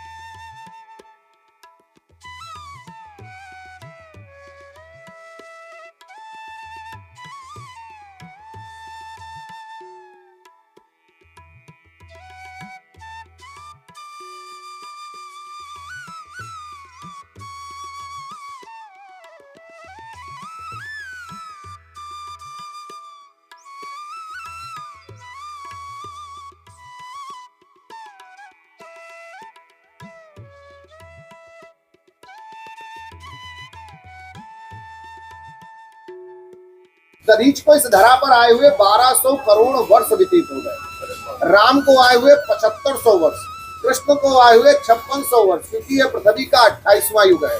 और पहले युग में दधीची यहाँ पधारे थे और यहाँ पर दधीच के द्वारा महामृत्युंजय का जाप जपा गया। पहला नाम था ये जाप के लिए जमदग्नि, दूसरा दैत्य गुरु शुक्राचार्य, तीसरा कोई हुआ तो वो दधीची। तो शिव ने प्रसन्न होकर इनकी हड्डियों में वज्र की स्थापना की। एक समय जब इनकी तपस्या का स्तर बढ़ने लगा तो इंद्र को डर लगने लगा कि कहीं मेरा इंद्रासन ही न छीन लिया जाए। तो यहाँ के राजा छुआ थे, उनको दिव्य दृष्टि प्रदान करा के आराधना कराई विष्णु से और उन्हें वरदान मांगा कि आप दधीच से युद्ध करो। तो भगवान विष्णु देव सेना सहित यहाँ युद्ध करने आए और परिणाम ये निकला कि वो दधीची से पराजित हो गए। दधीच पर अस्त्र शस्त्र उन्होंने चलाए पर वज्र होने के कारण हड्डियों में वो निष्फल गया। तो उन्होंने सुदर्शन छोड़ दिया जो कुंठित हो गया। तब दधीच मुस्कुराए, बोले विष्णु आप अभी तक आपने मुझे पहचाना नहीं, अब मैं विराट स्वरूप धारण करता हूँ। तो भारत की भूमि का पहला विराट स्वरूप दधीच ने लिया। तो स्वयं विष्णु ने ब्रह्मा, रुद्र और संपूर्ण जगत दधीच के शरीर में देखा और अपनी पराजय स्वीकार कर ली और दधीच को नारायण कवच दे दिया। ऐसा लिंग पुराण और शिव पुराण दोनों में अभिलेख प्राप्त होता है। एक समय भागवत में वर्णन आता है कि अग्नि कुंड से गलत आहुतियां देने से एक विकराल दैत्य वृत्रासुर उत्पन्न हुआ। ये पृथ्वी का सबसे विकराल दैत्य था, आज तक ऐसा दैत्य नहीं हुआ। देवता जब देखे तो भयभीत हो गए।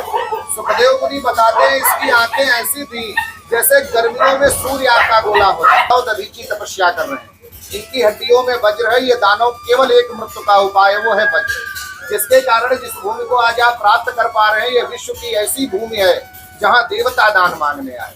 दधीच ने मुस्कुराते हुए कहा, दान दूंगा राजन, पर उससे पहले तीनों लोकों के तीर्थ का स्नान करना चाहता हूँ। तब इंद्र ने कहा, समुद्रे आदि तीर्थे को स्वर्ग पाताल में वच। देवता तीनों लोकों के तीर्थों को लाए। दधीच ने उनकी 84 कोसी परिक्रमा की। सतयुग में दधीच ने, त्रेता में राम ने, द्वापर में अज्ञातवास कर रहे पांडवों ने, और कलयुग में आज भी होती है। अभी 18 तारीख से प्रारंभ हुई, तीसरे पड़ाव पर पहुंची है। यहाँ जब आए तो ये पंचकोटी यज्ञशाला थी दधीच की, विश्व की सबसे बड़ी यज्ञशाला दधीच चलाते। तो देवताओं ने कहा, अगर ये तीर्थ का जल पृथ्वी पर गिर गया तो नष्ट हो जाएगा, आने वाले युग में प्राणी इसका लाभ कैसे लेगा। तो दधीच ने कहा, मैं यज्ञशाला के कुंड में बैठ जाऊं, इससे पवित्र भूमि नहीं हो सकती, मेरा अभिषेक करो। यहाँ बैठे जब जल वो सब आपस में मिले तो ये परम पावन पुनीत तीर्थ मिश्रित तीर्थ कहलाया, पर इसका उपनाम दधीची कुंड है। इसका लिखित वर्णन वामन पुराण, स्कंद पुराण, महाभारत, शिव पुराण, ऋग्वेद। अगर इस जल को नमस्कार करके अपने ऊपर छिड़क लिया जाए तो शरीर से जानकर हो या अनजाने में सारे पाप नष्ट हो जाते हैं और प्राणी को तीनों लोकों के तीर्थ का पुण्य प्रदान करते हैं। दधीची ने अपार पीड़ा को सहते हुए शरीर को गऊ से चटा दिया। छोटा सा ब्लेड लगता है तो पट्टी करते हैं, पेन किलर खाते, उन्होंने अपार पीड़ा सही, हड्डियां जुमली, पहला गांडीव बना। अग्नि देवता ने लिया, अर्जुन को दिया, महाभारत पर विजय हुआ, भागवत के प्रथम स्कंद में। दूसरा पिनाक शिव ने लिया, शिव पुराण में वर्णन है, सीता स्वयंवर में तोड़ा गया। तीसरा सारंग भगवान विष्णु ने लिया जब समुद्र मंथन हुआ। चतुर्थ वज्र इंद्र ने लिया और वृत्रासुर ने देखा तो वज्र में विष्णु नजर आए। 4 श्लोकों में स्तुति की, हम हरे तो पादय मूला दासो में दासो भौतिष्म होया। आज आप मुझे देख रहे हैं तो मेरे पुत्र अगर 30 साल के बाद देखेंगे तो मेरी ही छवि नजर आएगी। तो आज दधीच ब्राह्मण की अस्थियों में विष्णु क्यों दिखाई दिया? इसका तात्पर्य है जो विष्णु और दधीच का युद्ध हुआ और पराजित हुए विष्णु। जैसे 2 राजा लड़ते हैं, जो पराजित राजा है उस पराजित राजा के राज पर जीते राजा का अधिकार होता है। तो दधीच का अधिकार नारायण के पद पर हुआ था, जिसके कारण उसको विष्णु नजर आए। उसी वज्र से वृत्रासुर मरा, पर दधीच और विष्णु एक हुए, वो विष्णु। प्रथम बिहार गया में, दूसरा चरण यहाँ, तीसरा उत्तराखंड के बद्रीनाथ में है। ये 3 चरण है। यहाँ पर जल देने से पितृ दोष नष्ट होता है, अकाल मृत्यु की प्राप्ति नहीं होती है। जब तक पृथ्वी पर रहेंगे सुखों को भोगेंगे, पूर्ण आयु करके भगवान के चरण को प्राप्त करते हैं। ये नैमिषारण्य साधारण नहीं है, पर मेरा व्यक्तिगत मानना है, कहीं लिखा पढ़ी में नहीं है। एक बार आए हो तो 4 बार ये भूल भुलाती है। और ये कथा की भूमि है। यहाँ बड़ी से लेकर के छोटी कथा सभी कथाएं, पर कथा यहाँ सुनने का विशिष्ट फल प्राप्त होता है। और यहाँ आज भी पता नहीं किस रूप में देवता भ्रमण करते रहते हैं। ये वो भूमि है जहाँ से सृष्टि की रक्षा की गई। अगर आज दधीच अस्तिदान नहीं करते तो ये सृष्टि आसुरी में होती, देवता नहीं होते, असुरी होते। प्रेम से बोलो दधीच नारायण भगवान की। दधीची भगवान शिव दधीच के घर में पुत्र बन करके आए विकलाद रूप में, और इनका विवाह पद्मा से हुआ और पद्मा ने धर्म को श्राप दिया, हर युग में तुम्हारा एक चरण कटेगा। तो सतयुग में 4, त्रेता में 3 और द्वापर में 2 और कलयुग में 1। आज दधीच का इस सृष्टि की रक्षा के लिए विशेष योगदान, और आज ये नैमिषारण्य दधीच के लिए ही अति पुनीत है। और दधीची ने खाली नैमिषारण्य की नहीं, अभी पूरे विश्व की और सभी की रक्षा की। इसलिए जो पृथ्वी पर जन्म लेता है मानव, वो जन्म के उपरांत ही अपने कंधों पर दधीची ऋषि का ऋण लेकर के उत्पन्न होता है। इसलिए दधीच के दर्शन करना अति आवश्यक है। उनके सम्मुख आकर के उस ऋण को अदा करना चाहिए, हाथ जोड़कर प्रार्थना करना चाहिए। से बोलो दधीच नारायण भगवान की। ये महर्षि दधीच महाराज का मंदिर है। चलिए हम आपको अंदर लेकर के चलते हैं, बने रहिएगा। ये चलिए, जय हो। हम आपको महाराज जी के दर्शन करा दें। जय हो।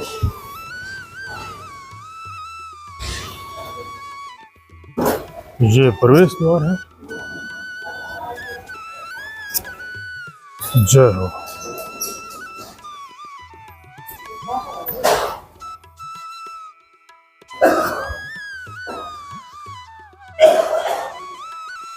जय हो।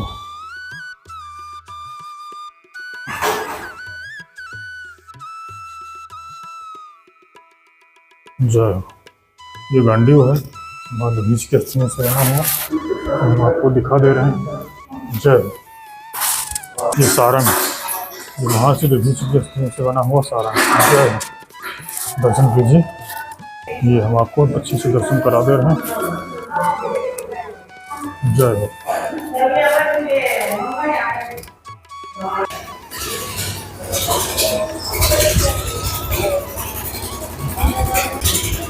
ये कुछ दुकानें आदि लगी हुई हैं। दधीच मंदिर प्रांगण है। ये देखिए यहाँ पे चूड़ी वगैरह जो है, मशहूर चूड़ियाँ कंगन मिल जाएंगी।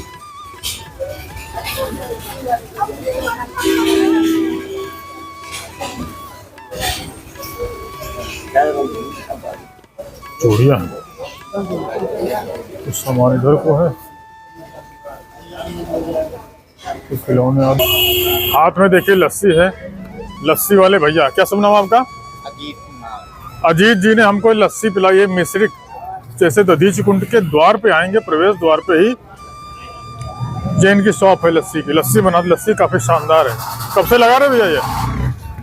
हम लगा रहे हैं, कम से कम हो गए 10 साल। 10 साल से आप लगा रहे हैं। महीना शुरू हो गया, मौसम ठंड खत्म हो रही है तो आप लस्सी लगा दिए हैं। लगाने में कोई दिक्कत तो नहीं आती यहाँ पे? दिक्कत कोई नहीं है। अब जैसे मेला आ जाता है तो अब बाहर लगा लेते हैं, जब यहाँ खाली होता है तो यहाँ लगा लेते हैं। कितने श्रद्धालु लगभग आ जाते होंगे? श्रद्धालु आ जाते हैं कम से कम 5 लाख मेला में। मेला में पर डे लगभग कितने आ जाते होंगे? लगभग पर डे आ जाते हैं 1000। आज हम आपको नैमिषारण्य ही भ्रमण करा रहे हैं। पूरा वीडियो आज का जो है आध्यात्म से भरपूर रहा है। अपनी तरफ से पूरी कोशिश करी, हमने एक चीज़ को दिखाया है। नैमिष चक्र तीर्थ आपको लेकर के गए, ललिता देवी मंदिर में आपको दर्शन कराए, व्यास गद्दी लेकर के गए, हनुमान गढ़ी ले गए, सूत गद्दी लेकर के गए, और काशी कुंड था वहाँ भी लेकर के गए। और अभी इस समय हम मौजूद हैं ये दधीच कुंड मिश्रिक में। मिश्रिक दधीच कुंड हमने आपको दिखाया है। महर्षि दधीच का मंदिर भी आपको दिखाया है। अभी आ चुके हैं गेट पे। कोशिश अपनी तरफ से करी है कि हम अच्छे से एक्सप्लोर कर पाएं। ये देखिए हाथ में हमारे लस्सी आ गई है। गेट पे ही भैया लगाए हुए हैं, लस्सी शानदार है।